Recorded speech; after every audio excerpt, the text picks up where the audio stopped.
Danielle Harper had signed many documents in her career as a corporate crisis consultant. NDAs, liability waivers, confidentiality agreements. She'd reviewed them all with the detached precision of someone who had long since stopped being impressed by powerful people and their need for secrecy. But the 12-page document sitting on the glass table in front of her, drafted in both English and Korean, with a clause that specifically prohibited her from ever discussing, referencing, alluding to, or emotionally processing, in writing or verbally, any personal interaction she'd had with Lim Seok-jin, CEO of Lim Core Group, was something else entirely. She picked up the pen. "You're quiet," said the man across from her. His voice was low and unhurried, the kind of voice that had probably never had to raise itself to get a room's attention. Lim Seok-jin sat with the ease of someone who had been the most powerful person in every room he'd ever entered, not because he performed power, but because he simply was it. He was 40, tall in the way that felt architectural rather than biological, with sharp Korean features softened only slightly by what she suspected was a deliberate decision to appear approachable during negotiations. A single scar, thin as a thread, ran just beneath his left jaw. She hadn't noticed it in any of his press photos. "I'm reading," Danielle said without looking up. "Most people don't read past page 3. Most people sign documents they don't understand. That's not a habit I share with most people." She felt him look at her differently then, not with desire, at least not yet, but with something she recognized as recalibration. Like a man who had walked into a conversation expecting a script and discovered the other person hadn't been given one. She finished page 12, capped the pen and set it down. "Clause 9, she said. "The emotional processing prohibition. That's not legally enforceable." "It's not meant to be legally enforceable." "Then what is it meant to be?" "A signal," he said, "that what happens between us stays between us, not in a journal, not in a therapy session, not in a text to your best friend at 2 in the morning." Danielle looked at him directly for the first time since sitting down. His eyes were dark and entirely still, not cold, but disciplined, like a man who had trained himself out of every involuntary expression. "You've had problems with that before," she said. It wasn't a question. Something moved at the corner of his mouth, not quite a smile. "Sign the document, Ms. Harper." She signed it.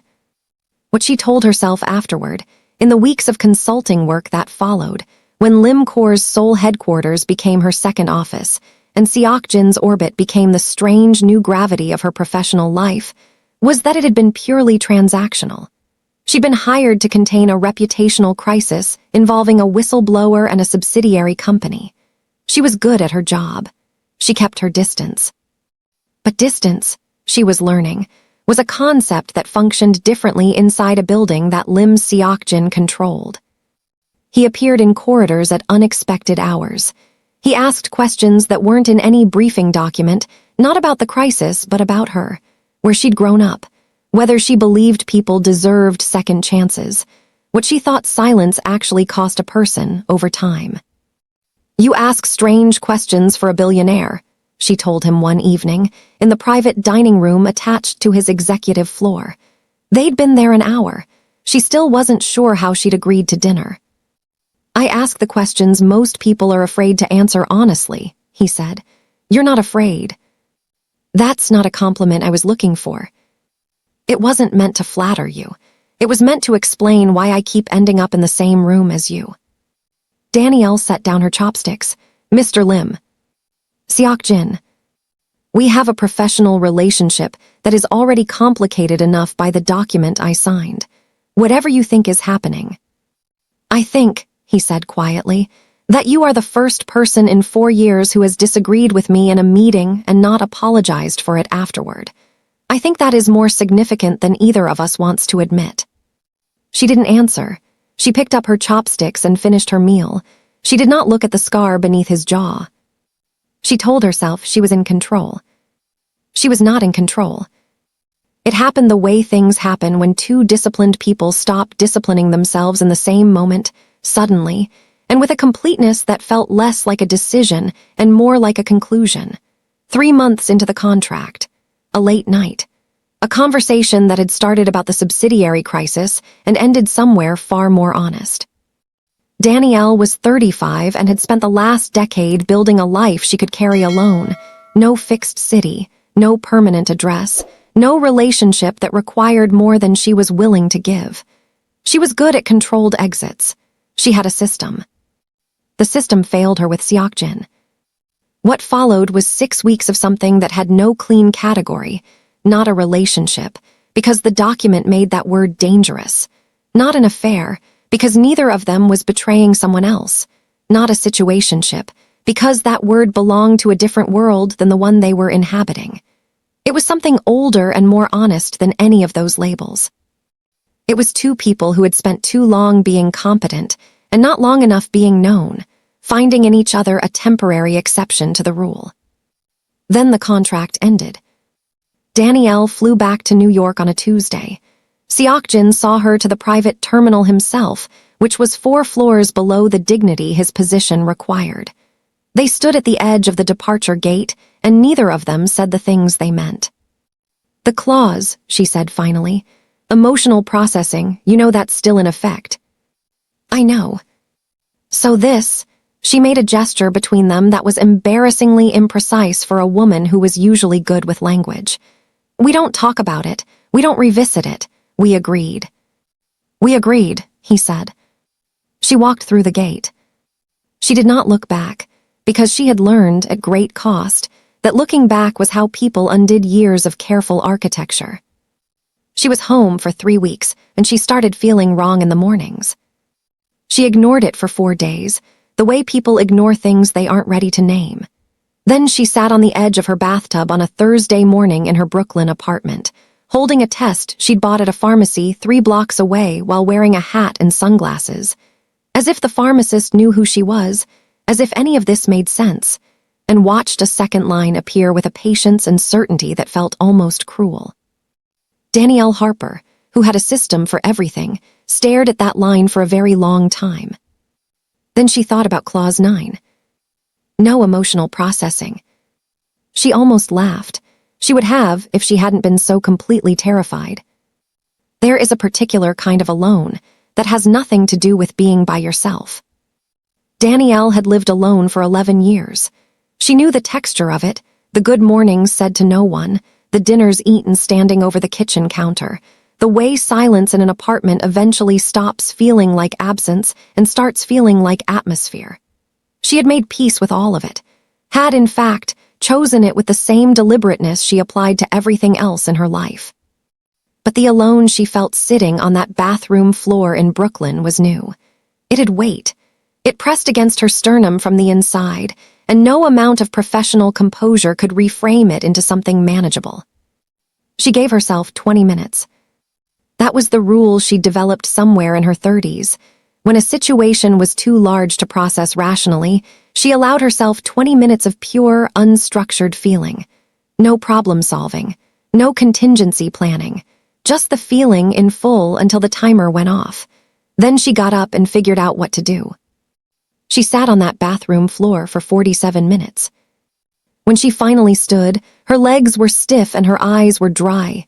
She hadn't cried, which surprised her, and she walked to her kitchen, made coffee she didn't drink, and opened her laptop. The first thing she did was reread Clause 9. The consulting party agrees to refrain from discussing, documenting, referencing, or otherwise processing, in written, verbal, or electronic form, any personal interactions, communications, or experiences involving Lim Seokjin, CEO of Lim Core Group, with any third party, for a period of no less than 5 years from the date of contract termination. She read it 3 times. Then she opened a new document and typed a single line. What happens when the silence agreement doesn't account for a third party who isn't born yet? She stared at the sentence, then she deleted it. Then she typed it again. The rational options arranged themselves in her mind, with the orderly efficiency of a woman who had spent her career turning chaos into bullet points. Option 1, handle it privately. Make a decision, live with it, tell no one, including him. The document gave her cover for silence. She could disappear into that clause and never surface. She had the financial stability. She had the emotional architecture, or at least the blueprint for one. Option 2, tell him. Navigate whatever that conversation looked like across a 13-hour time difference and the wreckage of an agreement they'd both signed in good faith. Introduce chaos into a life that was built, from the foundation up, on the elimination of it. Option 3, get a lawyer, invalidate the NDA on the grounds that it was unreasonable in scope, and turn the whole thing into a legal proceeding that would destroy any remaining dignity either of them possessed. She eliminated option 3 immediately. She was a crisis consultant. She was not about to become the crisis. Option 1 she held longer than she was proud of. She turned it over in her mind for 3 days, 3 days of going to meetings, returning emails, eating meals, performing complete normality. While underneath all of it, this decision sat like a stone in still water, visible and heavy and unmoving. On the 4th day, she admitted to herself what she'd known on the 1st. She wasn't built for that kind of silence.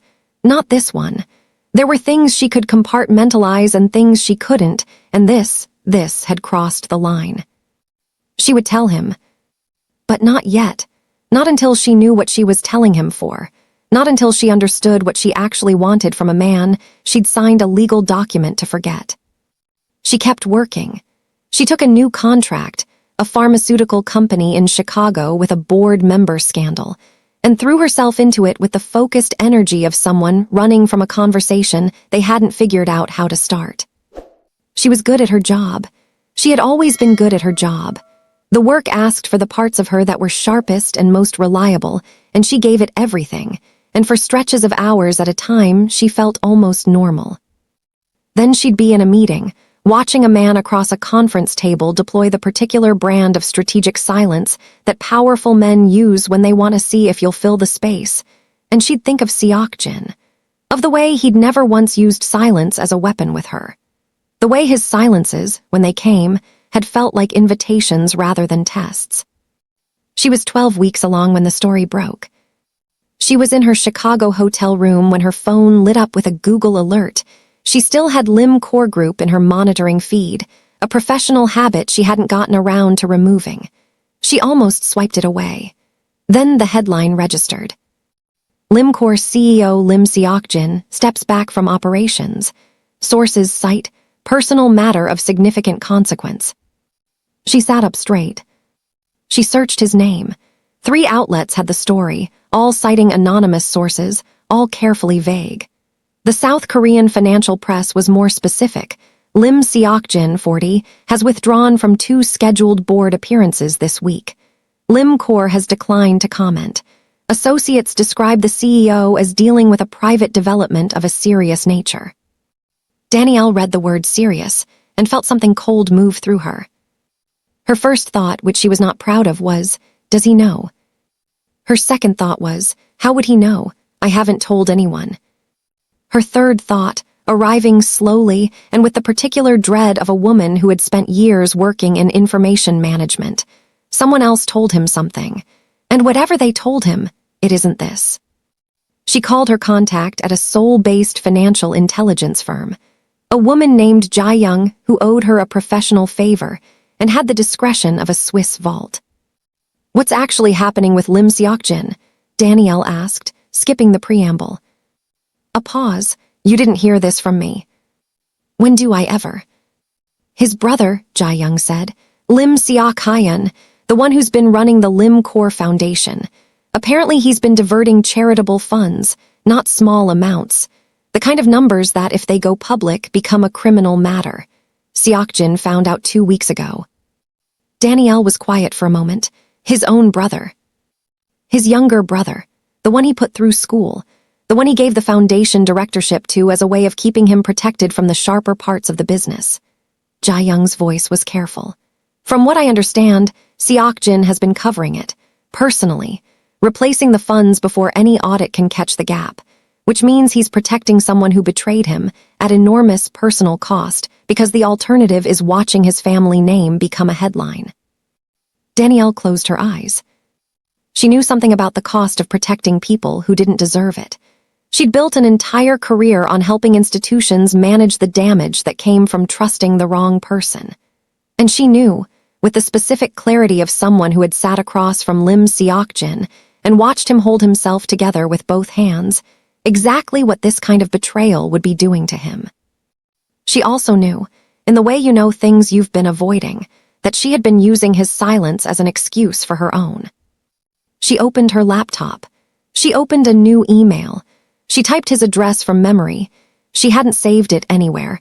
Another layer of compliance with a document that was starting to feel very small against the size of what was actually happening. She typed, "I need to speak with you. Not about work, this can't wait." She stared at it for a long time. Then she added, below it, 5 words she had not planned to write. "There's something you should know." She hit send before she could rewrite it into nothing. His reply came 41 minutes later. No greeting, no subject line change. 5 words, which she suspected he had also not overthought. "Tell me when, I'll come." Danielle read that last sentence 3 times. "I'll come, not call me. Not have your people arrange something, not the carefully buffered communication of a man who managed his exposure to risk with the precision of a portfolio. Just, I'll come." She pressed her hand flat against her stomach, an unconscious gesture she'd been making for weeks now and hadn't yet decided what to do with. Outside her hotel window, Chicago moved in its relentless, indifferent way, full of people managing their own impossible situations with varying degrees of grace.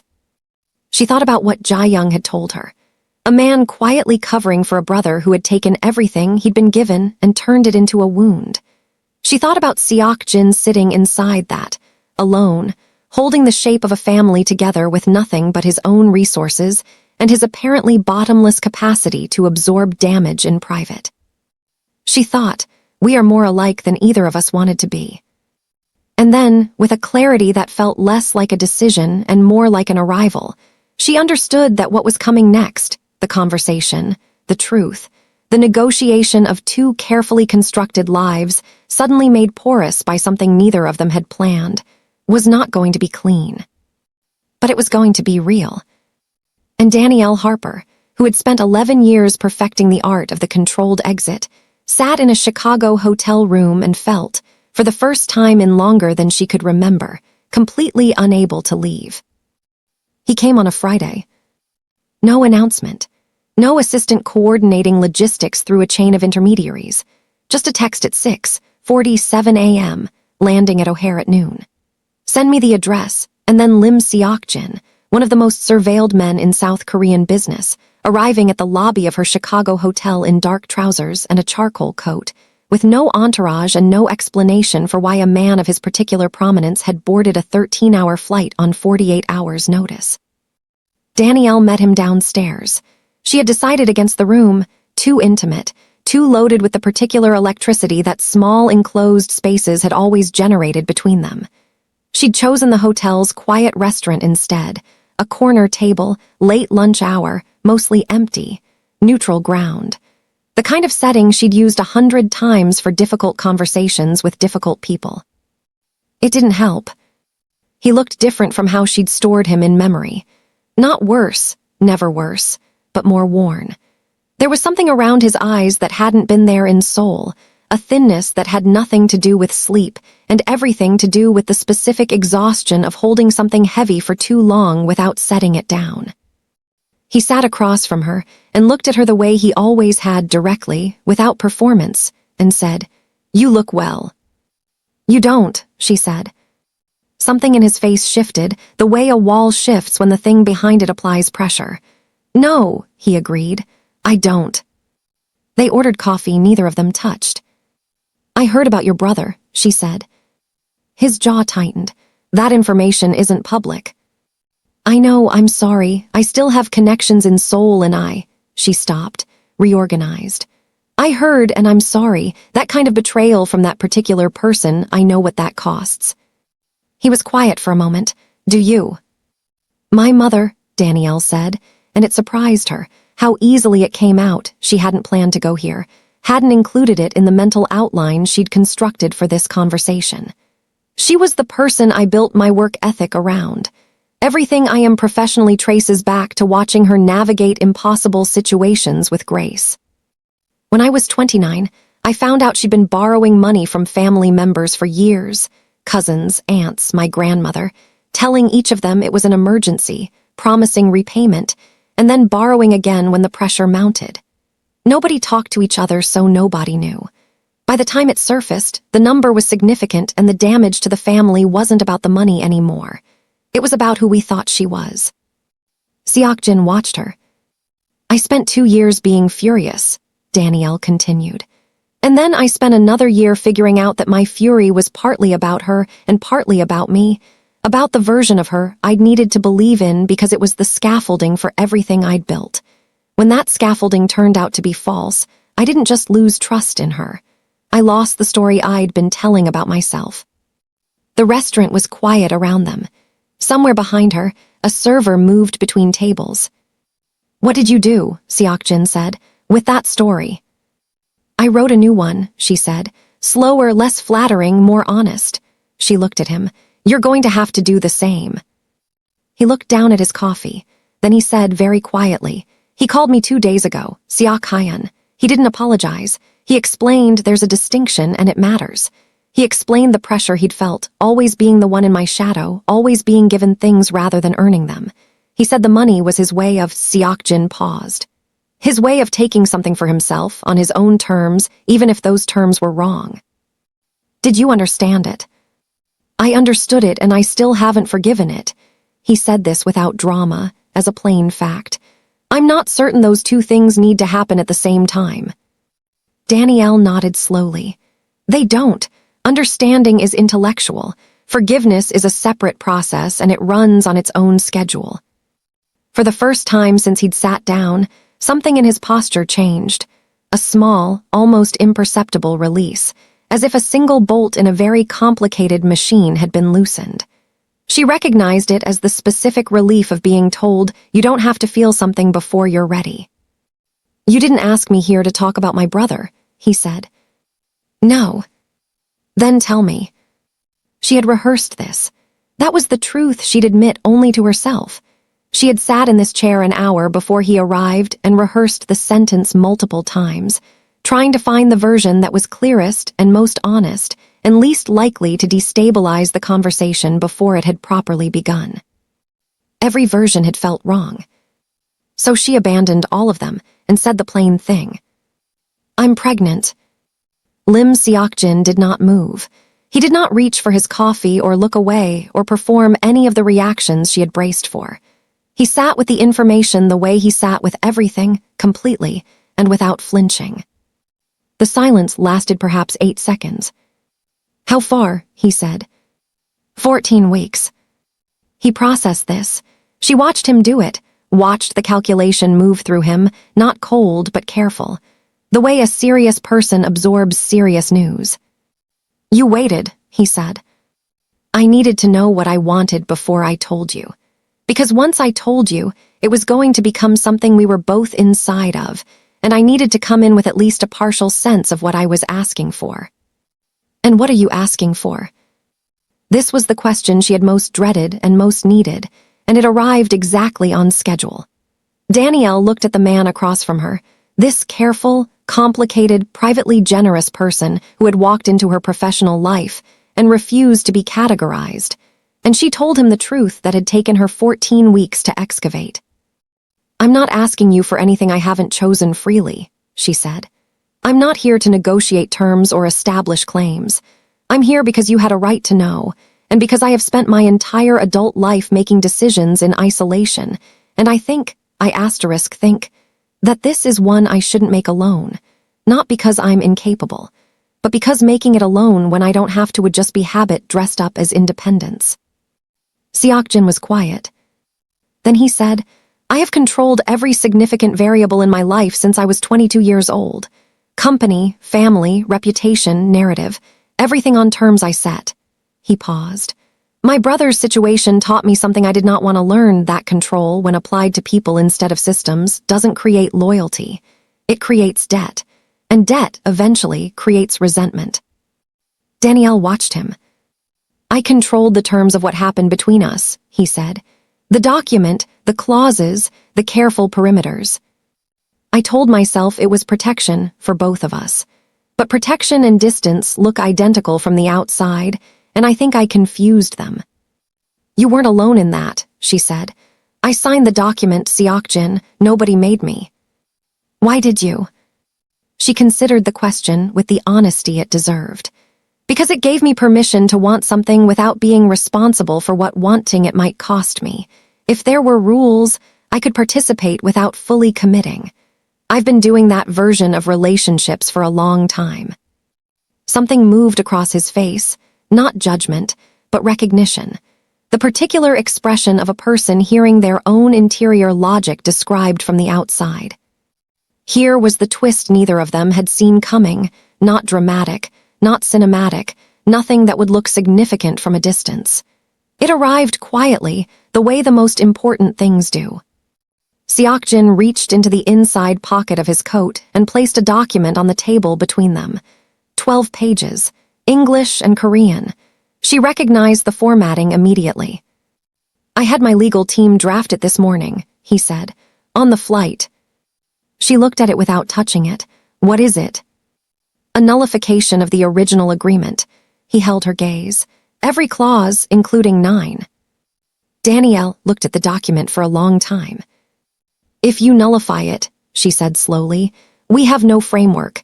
There are no terms. Everything that happened between us, everything that's going to happen, none of it has a structure. I know. That terrifies you. Structure is how you function. Yes, he said simply. It does.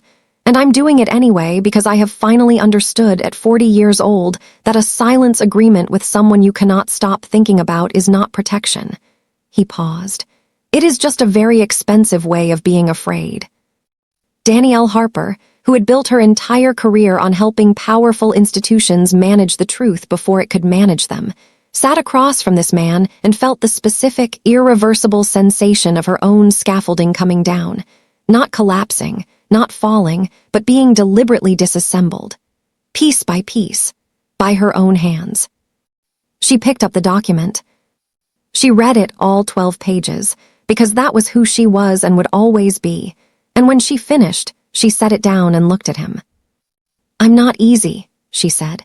I need you to know that going in.